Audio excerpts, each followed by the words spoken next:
कहीं पे ते जरा बताओ चला पर कुछ के दे हमार भैया हो पीठ पर काबिल मेरे जोक दे भगा दे अरे बाप रे जोक मुगा दे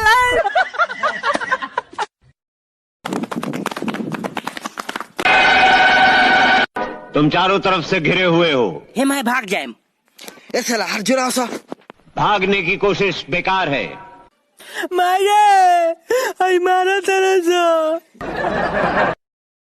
ए बाबू तोरा के हिट ले दे खेल वालो बाबू जामा पहन के जल्दी आवो बबुआ बेटाम लगा ली तो बेटाम रही तब नु बेटाम लगाइलू। एगो गाना गाओ तो ओ मैडम काजल वाली मुझे ना समझ मौगाड़ी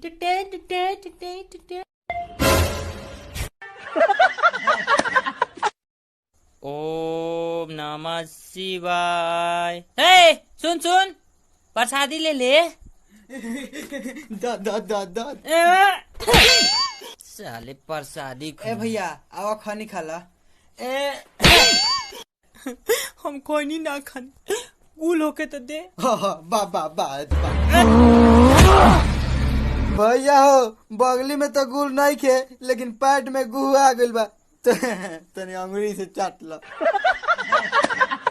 1 घंटा से खैनी ली ट्रैक्टर लेके अभी लेना आवल देख जाके कहा बा ना जाए जाइबा कि ना ए भैया खैनी पसारे में काम मिल जाई। ए भैया खैनी पसारे में काम मिल जाई।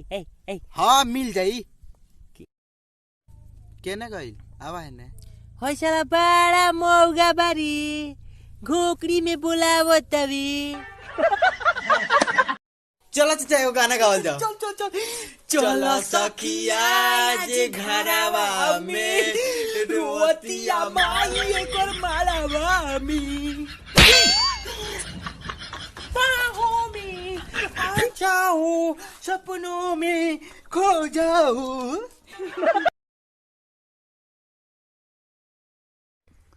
आज के परीक्षा में हम सब लिख दिले बनी आते हैं। अरे यार हम लिख दिले बनी।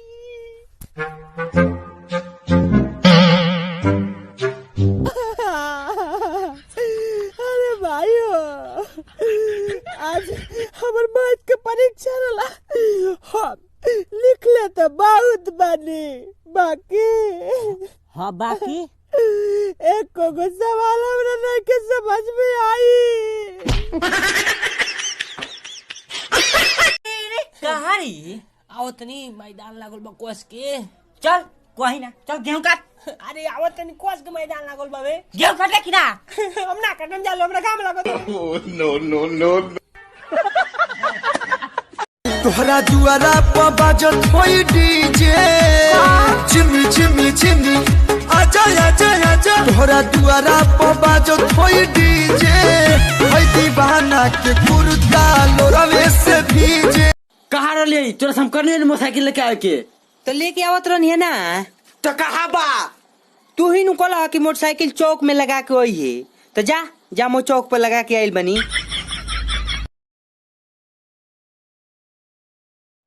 अखिया में कवन जादू चुरा के तू रखले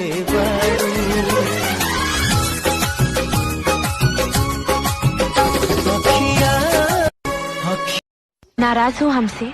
हम केहू के कमा के खियवनी एक दिन नहीं मिली तो इतना गुस्सा? तत्ते अपना दादा की यहाँ गई रवीश कल को कोई दूसरा हमें ब्याह ले गया तो हम का करे हम दोसर शादी को लेम।